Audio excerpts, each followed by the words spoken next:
జిల్లాలో జలధార జలహారతి కార్యక్రమానికి శ్రీకారం చుట్టారు. ప్రతి నీటి బొట్టును ఒడిసపట్టే లక్ష్యంతో రాష్ట్ర ప్రభుత్వం ప్రారంభించిన ఈ 100 రోజుల ప్రత్యేక కార్యక్రమంలో భాగంగా జిల్లా కలెక్టర్ సీఎం సాయికాంత్ వర్మ ఫిరంగిపురం మండలం హౌస్ గణేష్ గ్రామంలో పాల్గొన్నారు.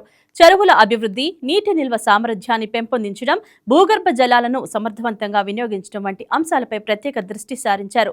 ఈ సందర్భంగా స్వర్ణాంధ్ర స్వచ్ఛాంధ్ర కార్యక్రమాన్ని వాటర్ పాజిటివ్ ఆంధ్ర లక్ష్యంతో అనుసంధానం చేస్తూ ప్రజల భాగస్వామ్యంతో నీటి వనరుల పరిరక్షణే ప్రధాన ధ్యేయమని కలెక్టర్ స్పష్టం చేశారు.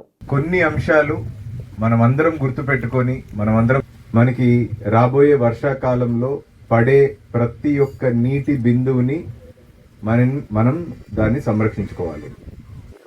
ఆ సంరక్షించుకోవడం వల్ల రేపొద్దున మనకే నీటి వనరులు అధికంగా ఉంటాయి.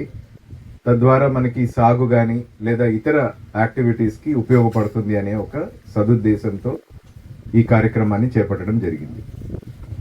అందులో మనం చేయాల్సింది ఏంటి అని చూస్తే, మన గ్రామంలో కెపాసిటీతో నీళ్లు నిల్వ ఉండేటట్టు దాన్ని సిద్ధంగా చేసుకోవాలి. మొట్టమొదటిది. రెండవది, ఆ చెరువులోకి నీళ్లు రావాలంటే మనం ఈ చెరువుకి వస్తుంది. ఇప్పుడు ఈరోజు చూస్తే ఇటంతా చుట్టూ కొండలు ఉన్నాయి. కొండల మీద పడిన వర్షం అంతా కిందికి వస్తుంది. సో దీనివల్ల రెండు జరుగుతాయి. ఒకటి, మనం అవి రావాల్సిన ఈ ఫీల్డ్ ఛానల్స్ కానీ ఈ కాలువల్ని మనం సరిగ్గా పూడిక తీసుకొని నీట్గా పెట్టుకుంటే ఆ పడే వర్షం మన పొలాల్లోకి రాకుండా, మన పంటల్ని నష్టం చేయకుండా ఈ కాలువల ద్వారా నీళ్లు అనేది ప్రవహిస్తాయి. మొదటిది.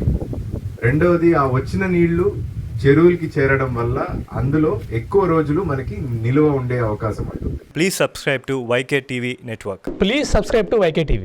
Please watch YK News. Subscribe to YK TV. Please subscribe to YK TV. Subscribe to YK TV. Please do subscribe to YK TV. And do subscribe to YK TV. Subscribe YK TV. YK TVని subscribe చేసుకోండి. Please do subscribe YK channel.